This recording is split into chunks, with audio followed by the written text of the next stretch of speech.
Pemerintah Kabupaten Belu, pada bulan Juli tahun 2021 lalu sudah mencanangkan pengobatan gratis bagi masyarakat hanya dengan menggunakan kartu tanda penduduk. Launching pengobatan gratis ini dilaksanakan di Puskesmas Haliwen, Kecamatan Kakuluk Mesak. Badan Penyelenggara Jaminan Sosial BPJS Kesehatan Cabang Atambua menyebut sebanyak 8.463 peserta yang sudah mengakses pelayanan kesehatan per Agustus tahun 2021 sampai 2022. Sementara untuk rawat nginap itu mencapai angka 7.756 peserta, karena naik turun sesuai dengan jumlah kasus yang masuk setiap bulannya. Demikian dikatakan, PPS Kepala Cabang BPJS Atambua, Desi Setlasi, Rabu, tanggal 4 Januari tahun 2022, di lantai 2 kantor BPJS Cabang Atambua. Selain itu, jumlah anggaran yang diklaim sesuai program kesehatan gratis Pemda Belu, menurut Desi, data yang diklaim rata-rata setiap bulan, pihaknya membayar untuk di Kabupaten Belu secara keseluruhan rata-rata di angka 1 miliar. Berikut wawancara lengkap PNTV bersama PPS Kepala Cabang BPJS Atambua, Desi Setlasi. Data klaimnya, jadi kita mungkin lebih ke jumlah pesertanya aja dulu ya Bapak ya. Jadi kalau di kami itu kan data klaim sendiri, ini kita bicara dulu di luar konteks dari pengobatan gratis ya. Artinya untuk keseluruhan data klaim yang khusus untuk masyarakat Belu itu kita ada melayani yang di rumah sakit, itu kita kenal dengan klaim inasi bijis, paket pembayaran untuk di rumah sakit, kemudian yang di layanan dasar itu baik di puskesmas, klinik, dokter praktek, baik dokter umum ataupun dokter gigi kerjasama, itu kita sebut dengan istilah klaim kapitasi dan non kapitasi. Jadi kalau secara gambaran, kalau misalnya untuk jumlah pesertanya, jadi kalau untuk di rumah sakit kan ini kita klaimnya per bulan ya, sesuai dengan yang ditagihkan dari rumah sakit. Jadi ada berapa banyak sih peserta JKN yang mengakses pelayanan di rumah sakit. Nah itu yang nanti untuk datanya masuk, kemudian itu yang kita bayarkan. Artinya setiap bulan juga dia tidak mungkin sama jumlahnya, tapi dia akan berkisar di angka berapa seperti itu. Kalau untuk yang non kapitasi yang tadi untuk di rumah sakit itu paling kita secara keseluruhannya ya Bapak ya,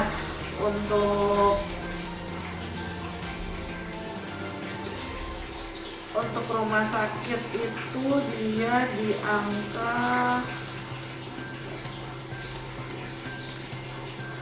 secara keseluruhan. Kalau kita mau melihat dia pengobatan gratis atau tidak, kita tidak bisa langsung memisahkan ya secara langsung. Artinya kalau pengobatan gratis itu dia pasti akan masuk di peserta dengan bantuan iuran. Jadi dengan bantuan iuran baik dia dibantu oleh pemerintah daerah ataupun dibantu oleh pemerintah pusat. Ya, jadi kalau untuk yang kita untuk pesertanya aja ya, jumlah pesertanya itu kalau untuk wilayah Belu kita ada 4 rumah sakit, RSUD Atambua, kemudian rumah sakit Tentara, Sito dan Mariano. Itu 1 tahun, karena kalau rumah sakit ini kan dia untuk klaim Desembernya belum masuk. Jadi kami mengambil data 1 tahun, artinya itu dia dimulai dari pelayanan Agustus 2021. Ya, itu sekitar 8.463 peserta yang sudah mengakses pelayanan. Sementara kalau untuk rawat inap itu di angka 7.756. Karena naik turun ya sesuai dengan jumlah kasus yang masuk setiap bulannya. Sementara kalau untuk yang pelayanan primer atau di vaskes tingkat dasar, jadi kalau untuk dia kapitasi, artinya rawat jalan yang kita bayarkan, itu kita tidak bisa membagi lagi dia penerima bantuan iuran atau mungkin TNI atau mungkin PNS, tetapi kita hanya membagi 2 segmen, yaitu penerima bantuan iuran dan non penerima bantuan iuran. Jadi kalau untuk di Kabupaten Belu sendiri secara keseluruhan itu jumlah pesertanya untuk yang non kapitasi itu peserta yang sudah kita layani 2.564. Karena kalau untuk non kapitasi ini kalau di rumah sakit dia pasti rutin masukkan setiap bulan. Tapi kalau untuk di FKTP baik klinik maupun dokter praktek ataupun puskesmas, artinya ada kemungkinan dalam sebulan itu klaimnya tidak masuk dan juga disesuaikan dengan masa kadaluarsa klaim.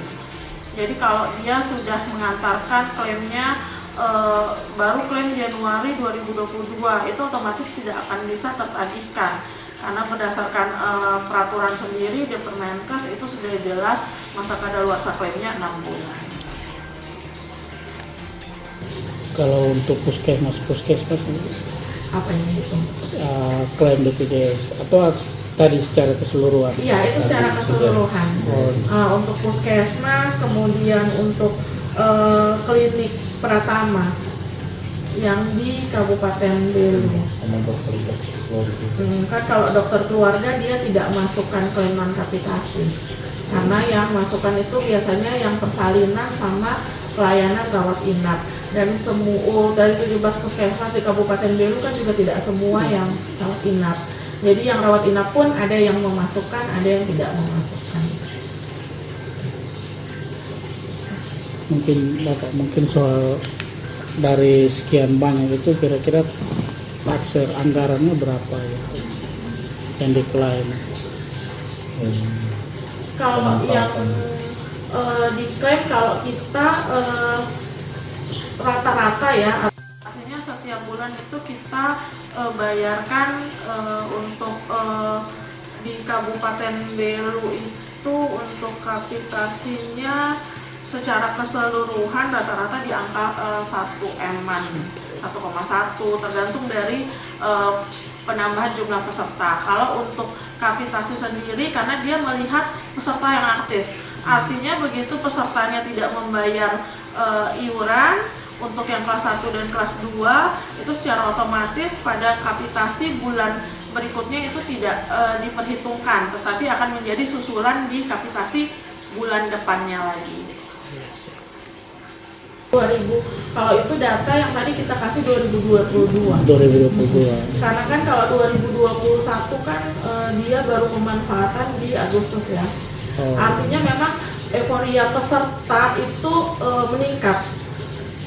Cuman kan di setiap pelayanan kita baik di rumah sakit maupun di puskesmas itu kita ada sistem ya. Artinya sistem ini yang merekam untuk peserta yang berkunjung.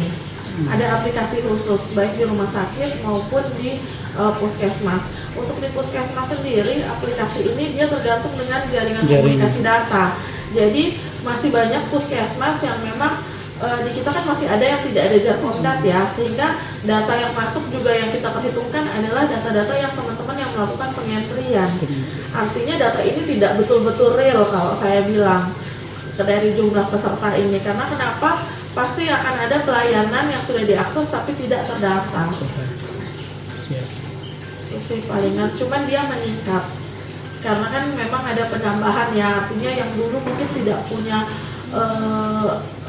punya jaminan, sekarang kalau sakit kan dia bisa ke puskesmas langsung bisa terlayani kalau dia KTP Belu, sehingga memang yang sebelumnya mungkin tidak berobat akhirnya berobat, sehingga memang ada peningkatan dari segi kunjungan baik ke puskesmas ataupun ke rumah sakit. Baik, mungkin terakhir yang kita tahu bahwa pemerintah menganggarkan sekian per bulan, kira-kira seperti yang Ibu jelaskan bahwa sebulan itu dia klaim mencapai 1 M sekian. Itu hanya untuk yang kapitasi puskesmas, yang kapitasi di primer. Ya, belum ditambahkan dengan yang di rumah sakit. Dan belum dengan klaim non kapitasi. Kalau itu di total secara keseluruhan berapa? Itu lebih sih, dia di rumah sakit nih.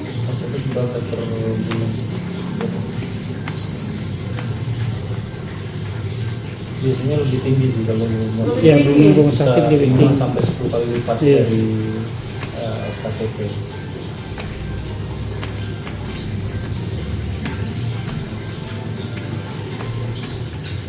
Karena kalau yang di FKTP ini kadang mereka nggak klaim itu, maksudnya nggak ajukan gitu kan. Banyaknya seperti itu, jadi persalinan biasanya nggak diajukan. Tidak diajukan. Kadang kan juga kalau tarif ini kan bukan kami di BPJS yang tentukan ya, tapi dari kementerian. Kayak misalnya ANC atau PNC kan tarifnya murah tuh, hanya 25.000 atau 50.000 untuk PNC. Jadi kadang mungkin dengan administrasi dan mungkin letak juga yang jauh, terus harus mengentri. Jadi memang kebanyakan yang tidak mengajukan untuk klaimnya. Persalinan pun ada yang mengajukan, ada yang enggak.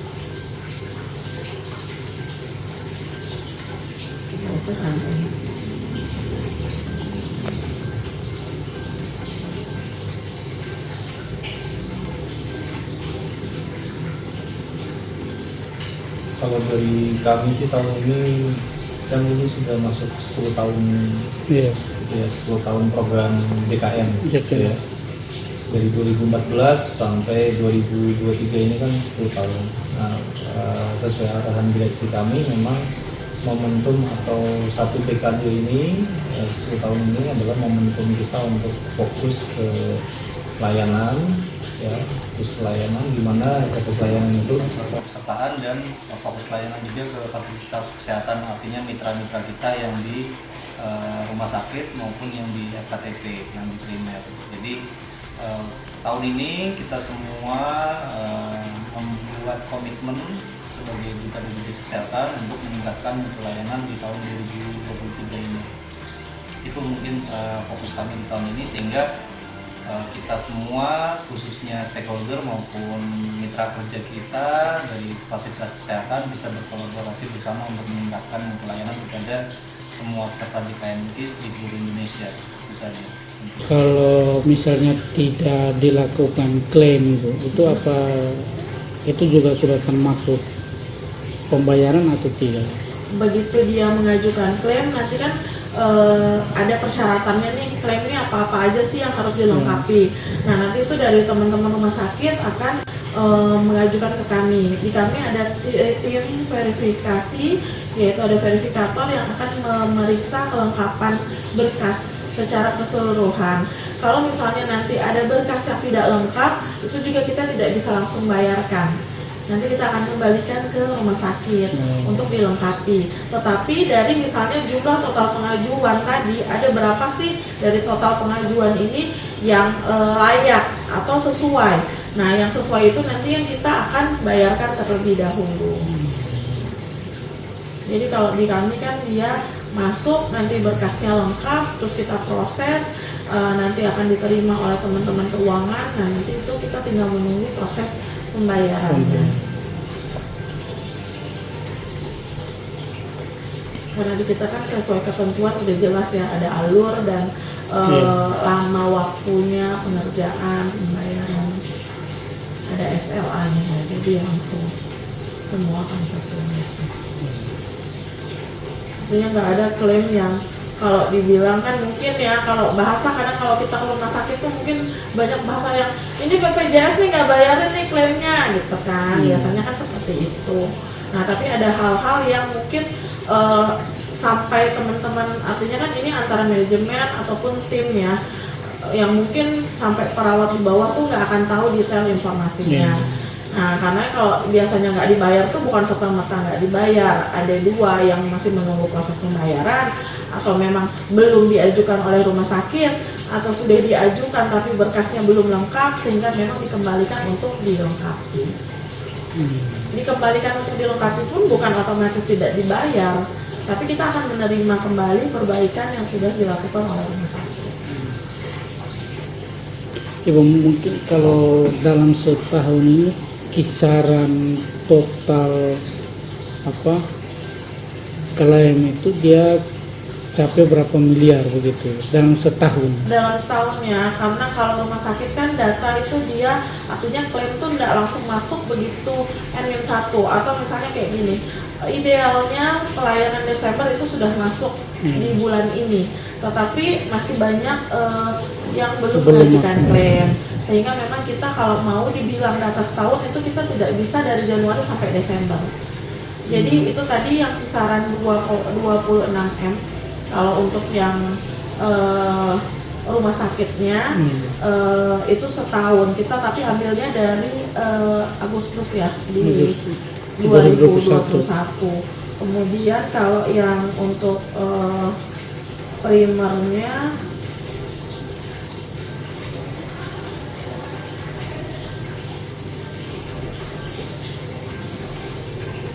itu, tapi ini all segmen ya, artinya bukan hanya penerima bantuan iuran, seluruh peserta. Jadi mau dia PNS, mau dia masyarakat biasa, secara keseluruhan di semua fasilitas itu. Kalau untuk kapitasi sendiri itu di angka 17 M. 17 M. Kemudian yang non kapitasi tadi ya sekitar 800-900an gitu. Karena masih banyak yang belum mengajukan klaim juga kan. Mungkin kalau rutin diajukan dan semuanya diajukan mungkin lebih banyak lagi. Dan juga kan karena 6 bulan ya, artinya yang dari Agustus kemudian November itu kalau diajukan sekarang kita masih bisa bayar sekarang, cuma kan datanya pasti belum bisa terbaca karena belum diajukan, karena dia 6 bulan.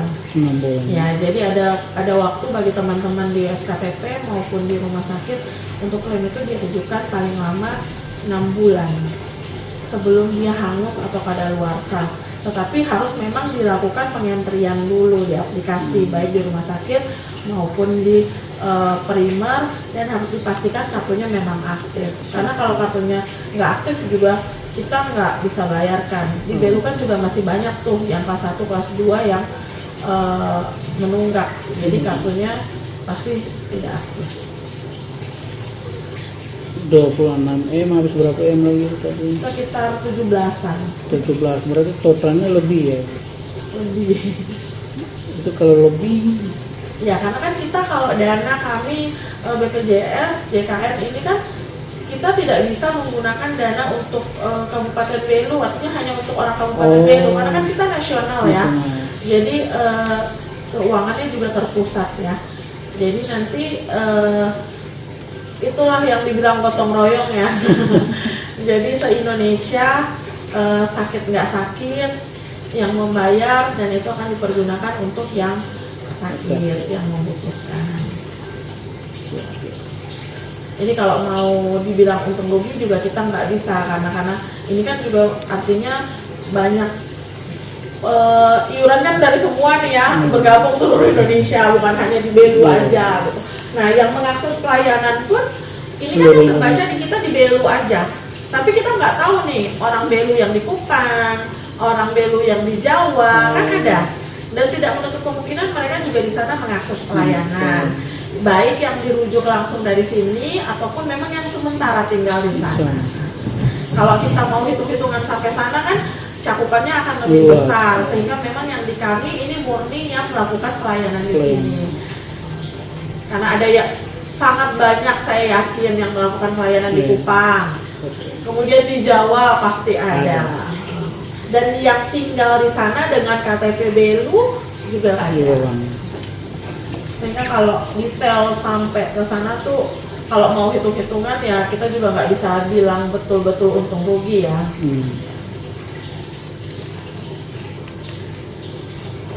Kalau dari anggaran pemerintah di ke BPJS 30M itu kira-kira cukup atau tidak dalam setahun?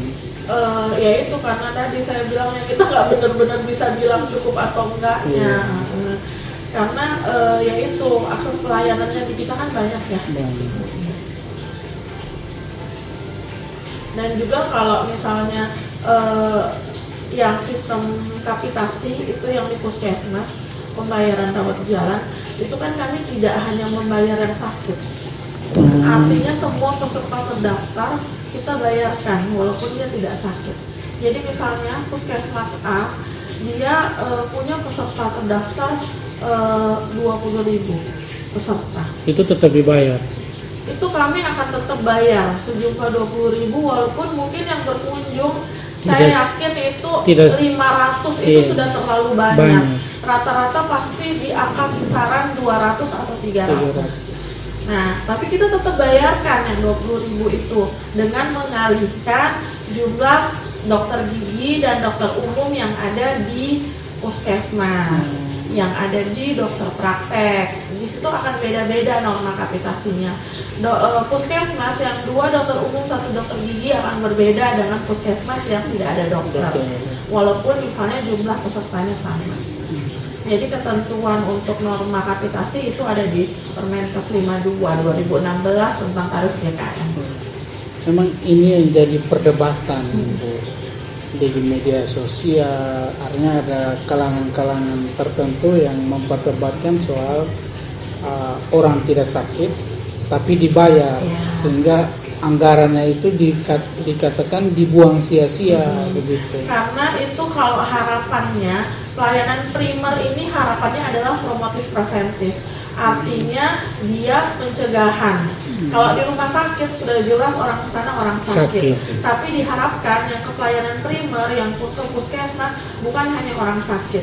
Makanya di dalam situ ada kategorikan kontak sehat dan kontak sakit.